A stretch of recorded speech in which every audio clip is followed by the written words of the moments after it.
আমরা সবাই মুক্তি চাই। মুক্তি চাই এই দুঃখ থেকে।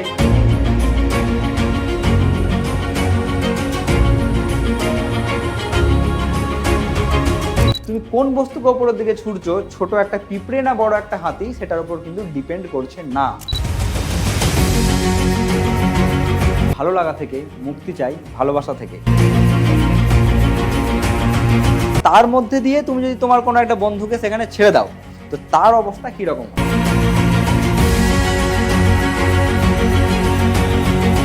আনঅফিসিয়ালি তুমি একটা ব্যবস্থা আমি তোমাকে বলছি তুমি করতে পারো, সেটা হচ্ছে যদি ওকে কোনোভাবে এই পৃথিবীর মহাকর্ষ ক্ষেত্রের বাইরেই পাঠিয়ে দিও, তাহলে কিন্তু কাজ হয়ে গেল। ওই বস্তু আর কিন্তু ফিরে পৃথিবী পৃষ্ঠে কখনোই আসবে না। তুমি এরকম কোনো একটা টানেল করতে পারো।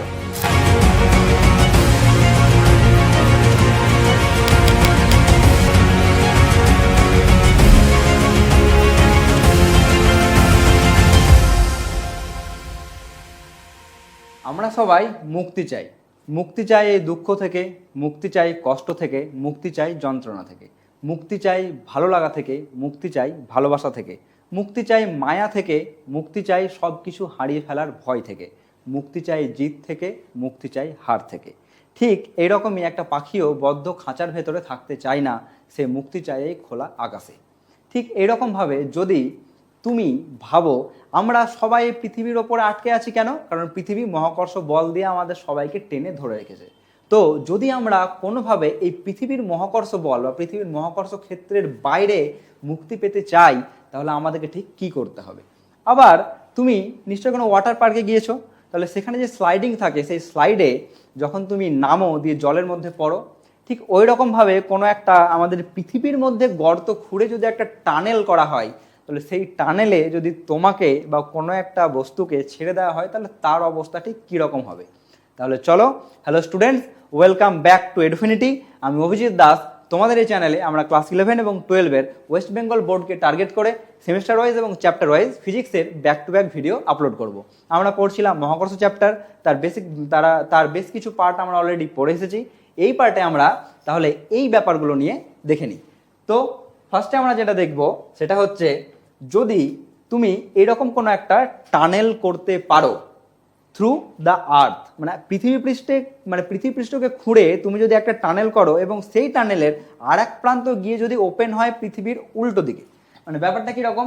এরকম তুমি কোনো একটা টানেল করার চেষ্টা করলে, সেই সুড়ঙ্গটা এই পৃথিবীর ওপরে গিয়ে শুরু হয়ে আর এক প্রান্তে শেষ হলো। এত বড় টানেল তুমি করতে পারবে কিনা আমার তো জানা নেই, আমি পারিনি, কিন্তু যদি তুমি পারো, তাহলে এবার তার মধ্যে দিয়ে তুমি যদি তোমার কোনো একটা বন্ধুকে সেখানে ছেড়ে দাও, তো তার অবস্থা কীরকম হবে? তো চলো একবার দেখা যাক। তুমি ভাবো এই রকম কোনো একটা টানেল তুমি করলে, আর সেই টানেলের মধ্যে তুমি যখন তোমার সব থেকে প্রিয় বা সব থেকে অপ্রিয় কোনো একটা বন্ধুকে যখন ছেড়ে দিলে, সে হয়তো এই পজিশনে আসে, ঠিক? তাহলে এই পজিশনে সে এখন নিচের দিকে নামবে না ওপরের দিকে উঠবে? তো স্বাভাবিক ব্যাপার, সে এখন নিচের দিকে নামবে। কেন নামবে? কারণ পৃথিবী তাকে মহাকর্ষ বল দিয়ে এখনো টানছে। কিন্তু তুমি আবার ভাবো, আমরা যখন গভীরতার সঙ্গে জি এর পরিবর্তন পড়েছিলাম, বা আমরা যখন সেল থিওরেম পড়েছিলাম আগের চ্যাপ্টারগুলোতে, তখন দেখেছি যে এই পজিশনে যখন পৃথিবীর গভীরে তুমি কোনো একটা বস্তুকে রাখছো, তখন এই পুরো পৃথিবী কিন্তু তার উপরে আর বল প্রয়োগ করবে না। পুরো পৃথিবী তার উপরে আর কিন্তু মহাকর্ষ বল দেবে না।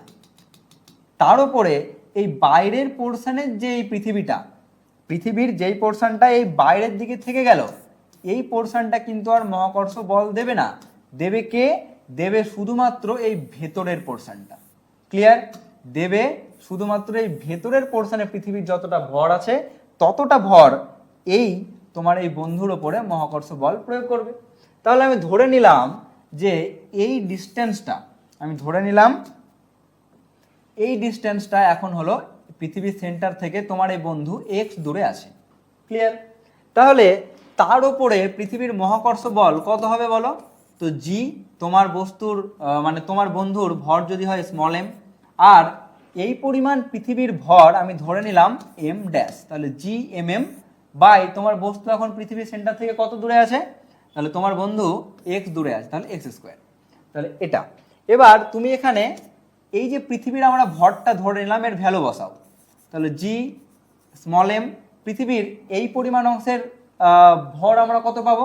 তাহলে পৃথিবীর গড় ঘনত্ব ইন্টু পৃথিবীর এই পোর্শনের এই গোলকটার আয়তন, তাহলে কত হবে? 4/3 পাই এক্স কিউব বাই আমাদের থাকলো এক্স স্কোয়ার। তাহলে আলটিমেটলি এই যে বল, এই বলটাকে তুমি আবার লিখতে পারো এম ইন্টু এ। আমরা Newton second law of motion থেকে যে কোনো বলকে এম ইন্টু এ মানে ভর ইন্টু ত্বরণ হিসাবে লিখতে পারি। তাহলে এখানে কি পাবো? জি এম রো 4/3 পাই এক্স, এই যে কি x Q R x square কাটলো। তাহলে আলটিমেটলি এই যে স্মল এম মানে যেটাই বস্তু বা তোমার বন্ধুর ভর, সেটাকে যদি তুমি কাটো তাহলে আলটিমেটলি পাবে a equals to 4/3 pi rho g x. বোঝা গেল?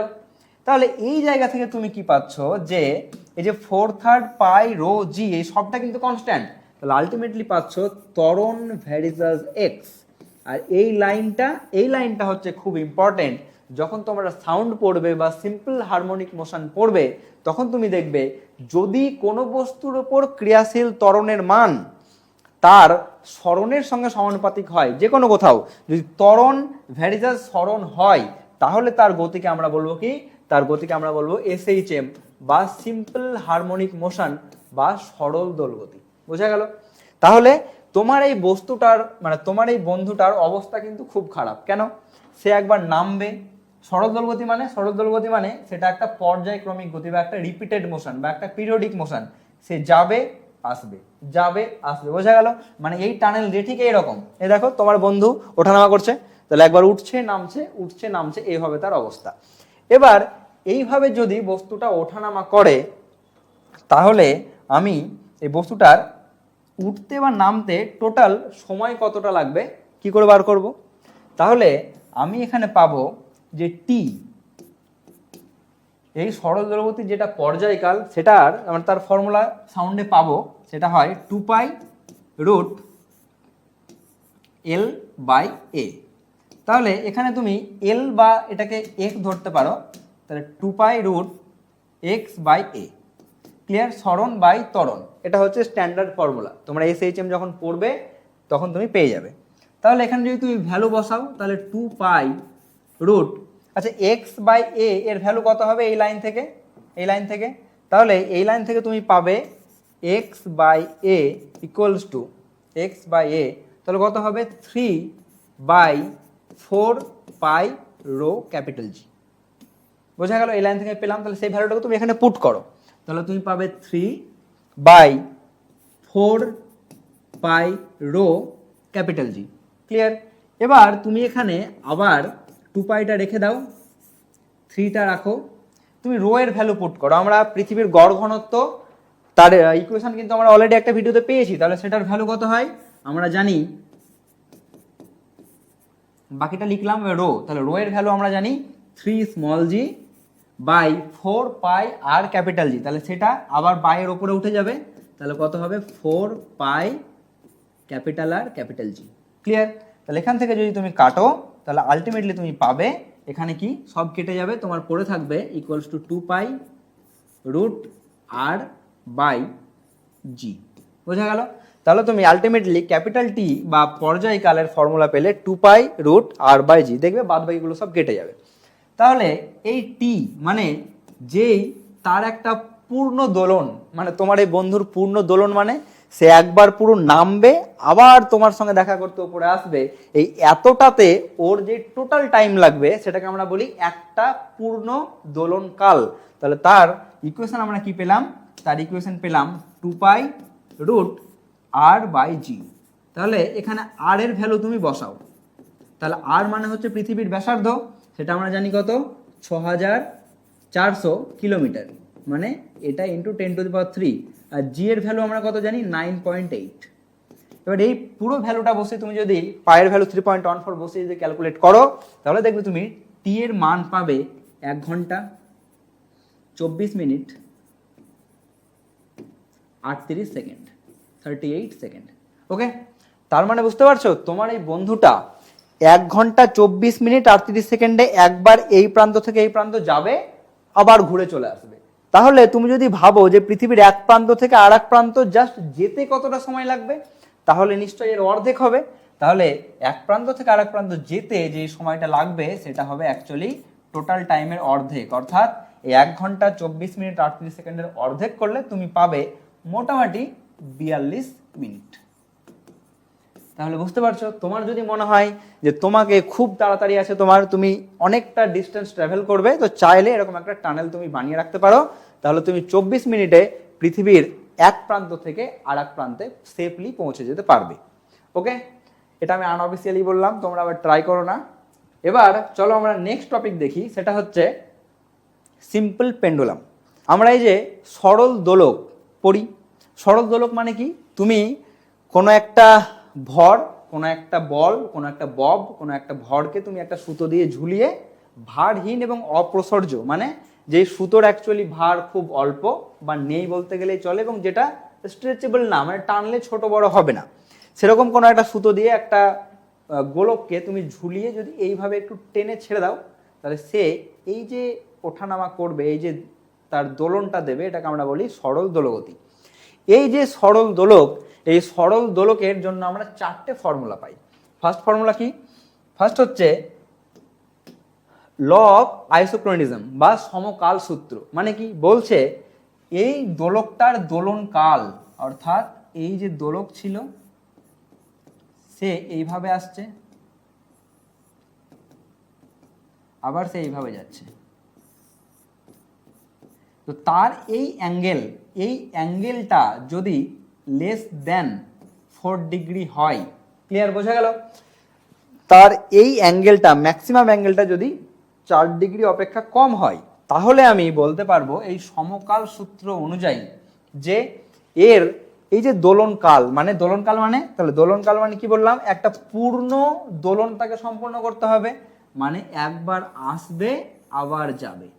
তাহলে একবার আসা শুধুমাত্র না, একবার আসা আবার যাওয়া, এই টোটালটা যেতে যে সময়, সেটাকে আমি বলবো একটা দোলনকাল বা ক্যাপিটাল টি। তাহলে বলছে সমকাল সূত্র অনুযায়ী ক্যাপিটাল টি হবে কনস্ট্যান্ট। বোঝা গেল? তাহলে কি বলবো, যদি তার এই অ্যাঙ্গেলটা থিটা লেস দেন 4 ডিগ্রি হয়, তাহলে ক্যাপিটাল টি হবে কনস্ট্যান্ট। এটা বলছে আমাকে সমকাল সূত্র। বোঝা গেল? বা ল অফ আইসোক্রোনিজম। সেকেন্ড আমরা পাচ্ছি ল অফ লেন্থ বা দৈর্ঘ্যের সূত্র। দৈর্ঘ্যের সূত্র থেকে কি পাচ্ছি, যে এর যে দোলনকাল, এই দোলনকালটা অ্যাকচুয়ালি হবে এর দৈর্ঘ্যের রুট বা বর্গের সঙ্গে সমানুপাতিক। দৈর্ঘ্য মানে এই যে লেন্থ, এইটা মানে এই সুতোর দৈর্ঘ্যটা যদি হয় এল, তাহলে এল এর বর্গের সঙ্গে সমানুপাতিক হবে এর দোলনকাল। আর আমরা পাচ্ছি থার্ড ল, যে ল অফ অ্যাক্সেলারেশন বা ত্বরণের সূত্র। এটা কি বলছে, যে যদি ত্বরণ টি হয়, বা যদি এর দোলনকাল টি হয় বা এর পর্যায়কাল টি হয়, তাহলে সেই টি হবে এর যেই পরিমাণ ত্বরণের ওপরে কাজ করছে সেই ত্বরণের বর্গের ব্যস্তানুপাতিক। তাহলে এর ওপর ত্বরণ কত কাজ করছে আমরা জানি, অভিকর্ষজ ত্বরণ বা স্মল জি। তাহলে স্মল জি এর 1/√, স্মল জি এর বর্গের ব্যস্তানুপাতিক। আগেরটা ছিল দৈর্ঘ্যের বর্গের সমানুপাতিক, এটাতে ক্রিয়াশীল ত্বরণের বর্গের ব্যস্তানুপাতিক। ক্লিয়ার? আর আমরা কি পাবো, ল অফ মাস। এটা খুব ইম্পর্টেন্ট। ল অফ মাস বলছে যে এই ববটার মাস যতই হোক না কেন, m1 হোক বা m2 হোক বা m3 হোক, এর মাস বা এর ভর যাই হোক না কেন, বলছে এই টি সবসময় একই থাকবে, মানে কনস্ট্যান্ট থাকবে। মানে এর ভর যাই হোক কম বা বেশি, দোলনকাল বা পর্যায়কাল কিন্তু পরিবর্তিত হবে না। তাহলে এই সমস্ত সূত্রগুলো, এটা আর এটা, এগুলো তো বললো যে কি কি কারণে কনস্ট্যান্ট থাকবে।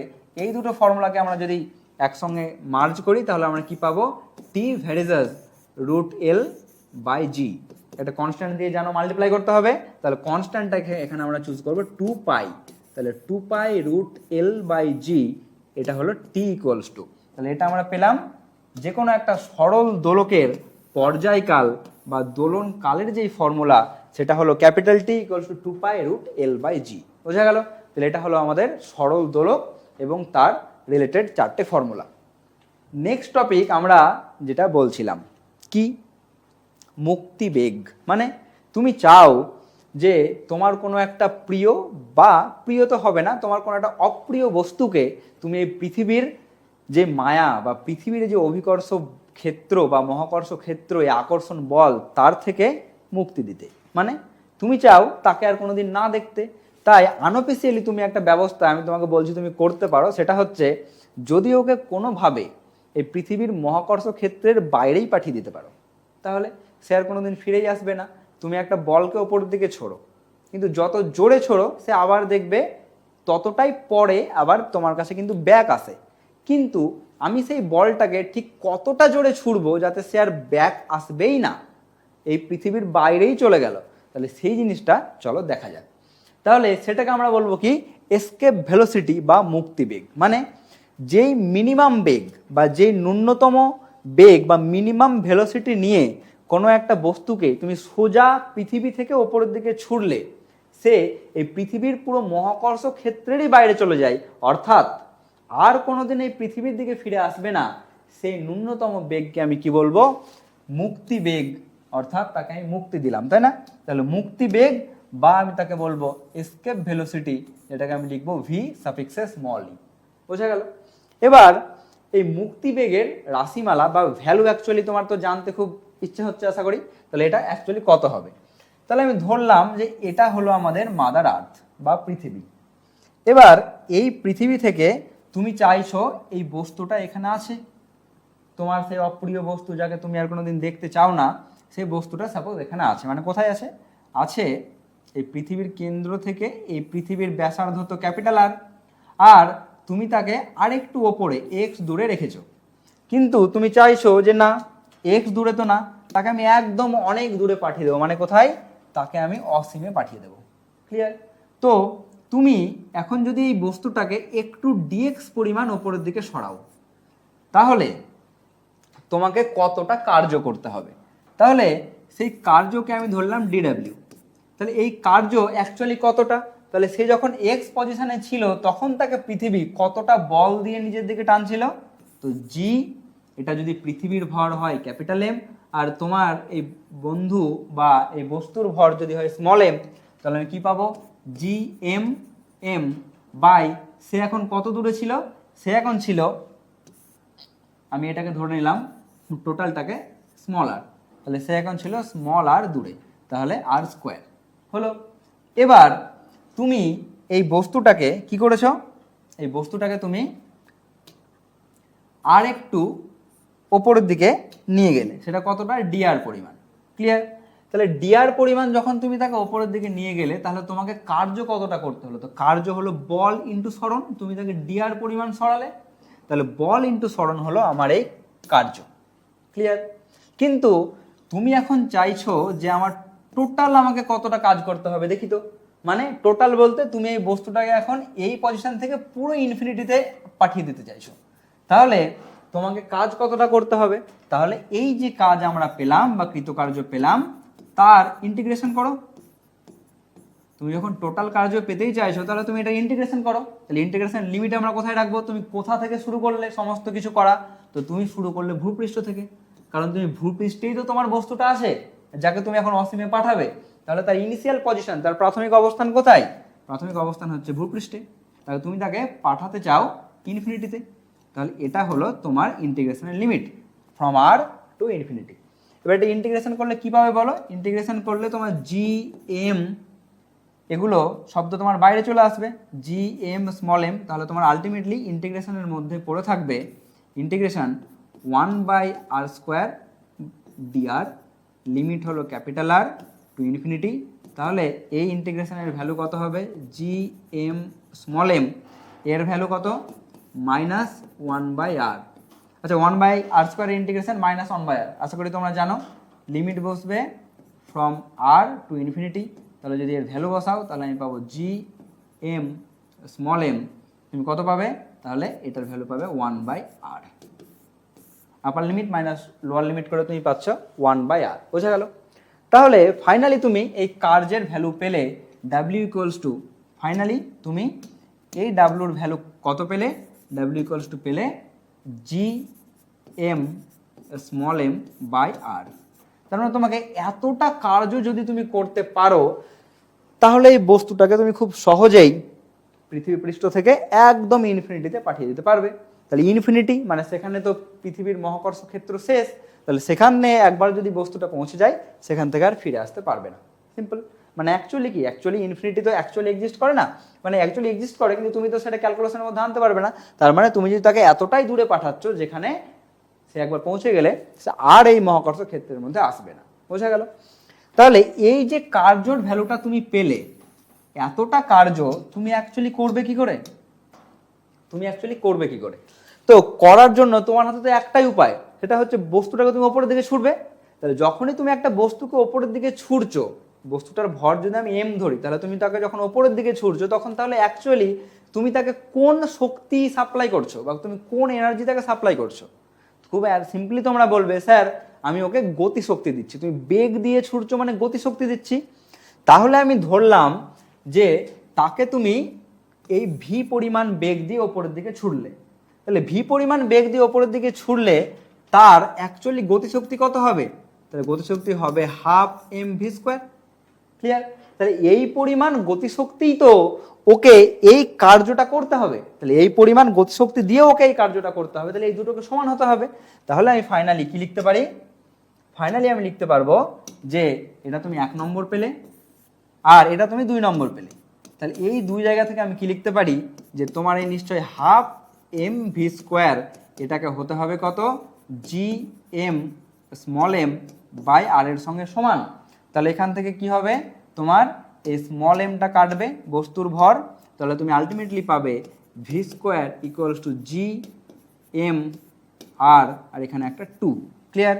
আবার আমরা জানি যে স্মল জি এর সঙ্গে ক্যাপিটাল জি এর রিলেশন কি? তাহলে তোমরা জানো small G equals to G M by capital R square. তাহলে এখান থেকে তুমি বলো জি এম বাই আর, এটা মানে তুমি কি পাবে? তাহলে একটা আর এদিকে যাবে, তাহলে হবে জি আর। তাহলে এটা একটা আলাদা টপিক তোমাদেরকে বলে রাখলাম, তোমরা অলরেডি জানো। তাহলে এই যে জি এম বাই আর তার জায়গায় তুমি কি বসাতে পারো? স্মল জি ইন্টু আর। তুমি আলটিমেটলি পেলে 2 এ রুট মানে জি এম বাই আর এর জায়গায় তুমি বসাবে কত? স্মল জি ইন্টু আর। তাহলে এখানে অ্যাকচুয়ালি ভি এর ভ্যালু কত পেলে? রুট 2 জি আর। তাহলে এই ভিকে আমরা কি বলবো? তাহলে এই ভিকে আমরা শুধুমাত্র ভি বলবো না, এই ভিকে আমরা বলবো ভিই বা এসকেপ ভেলোসিটি। বোঝা গেল? তাহলে এই ভিই পরিমাণ বেগ নিয়ে যদি তুমি এখন বস্তুটাকে অসীমের দিকে ছুড়ে দাও বা উপরের দিকে ছুড়ে দাও, তাহলে কিন্তু ওই বস্তু আর পৃথিবীর দিকে ফিরে আসবে না। তাহলে এই ভ্যালুটা চলো একবার বের করে দেখা যাক। তাহলে এই ভ্যালুটা তুমি যদি বার করতে চাও তাহলে এর ভ্যালুগুলো বসাও। আমরা কি করে বসাবো? 2, তার ভ্যালু 2ই রাখলাম। তারপরে তুমি জি এর ভ্যালু বসাও। তো জি এর ভ্যালু এসআই কত? 9.8। আর এর ভ্যালু কত? আর এর ভ্যালু হচ্ছে 6400 ইন্টু 10⁻³ মিটার, মানে 6400 কিলোমিটার। তাহলে এটা মিটার। এই পুরো ভ্যালু বসিয়ে তুমি যদি ক্যালকুলেট করো তাহলে তুমি পাবে 11.2 কিলোমিটার পার সেকেন্ড। বোঝা গেল? এটা কিলোমিটার পার আওয়ার না, কিন্তু কিলোমিটার পার সেকেন্ড। তাহলে ভাবো তুমি চাইলেই যদি এখন তুমি ব্যবস্থা করতে পারো তাহলে তুমি অবশ্যই করতে পারো। সেটা হচ্ছে কোনো একটা বস্তুকে তুমি যদি 11.2 কিলোমিটার পার সেকেন্ড এই বেগে, তাহলে এটাকে আমি একটু ভালো করে হাইলাইট করে দিচ্ছি যে 11.2 কিলোমিটার পার সেকেন্ড এতটা বেগে যদি তুমি সোজা ওপরের দিকে ছুটতে পারো তাহলে কিন্তু কাজ হয়ে গেল। ওই বস্তু আর কিন্তু ফিরে পৃথিবী পৃষ্ঠে কখনোই আসবে না। তুমি যদি পারো তো তুমি ট্রাই করে দেখতে পারো। কিন্তু এখানে একটা জিনিস যেটা তোমাকে মনে রাখতে হবে যে এই যে ইকুয়েশন, এই ইকুয়েশনে কোথাও কিন্তু বস্তুর ভর স্মল এম কোথাও কিন্তু নাই, শুধু √2 জি আর। বোঝা গেল? তার মানে তুমি একটা মশা, একটা পিঁপড়ে বা একটা হাতি বা চাইলে পুরো একটা জাহাজ, এরোপ্লেন, সেটাকেও তুমি যদি ওপরের দিকে ছোড়ো তাহলে যে কোনো বস্তুকেই ওপরের দিকে ছুটতে গেলে তোমার 11.2 কিলোমিটার পার সেকেন্ড এই বেগটাই লাগবে। মানে এই তুমি কোন বস্তুকে ওপরের দিকে ছুটছো, ছোট একটা পিঁপড়ে না বড় একটা হাতি, সেটার উপর কিন্তু ডিপেন্ড করছে না। তোমাকে যাকেই ওপরের দিকে তুমি মুক্তি বেগ দিতে চাও তার ভ্যালু কিন্তু তার ভরের ওপর নির্ভর করছে না। বোঝা গেল? এই টপিকটা তুমি মাথায় রাখবে। তাহলে এই হলো তোমাদের গ্র্যাভিটেশন চ্যাপ্টারের একটা পার্ট। তাহলে এই ভিডিওতে আমরা কি পড়লাম যে মুক্তিবেগ, পড়লাম একটা টানেল থ্রু দ্য আর্থ, আর পড়লাম সিম্পল পেন্ডুলাম। তাহলে মহাকর্ষ চ্যাপ্টারের অনেকগুলো ভিডিও বা অনেকগুলো পার্ট আমরা অলরেডি কভার করেছি, আরও একটা বা দুটো পার্ট তোমাদের নেক্সট টাইম আসবে। তো যদি এই ভিডিও তোমাদের ভালো লাগে তোমরা লাইক করবে, ফ্রেন্ডদের সঙ্গে শেয়ার করবে, আর যদি মনে হয় কোনো ইমপ্রুভমেন্টের দরকার আছে আমার, তাহলে তোমরা সেটা অবশ্যই কমেন্ট সেকশনে জানাবে। তাহলে চলো ফিজিক্সকে ফিল করা যাক। দেখা হচ্ছে পরের ভিডিও।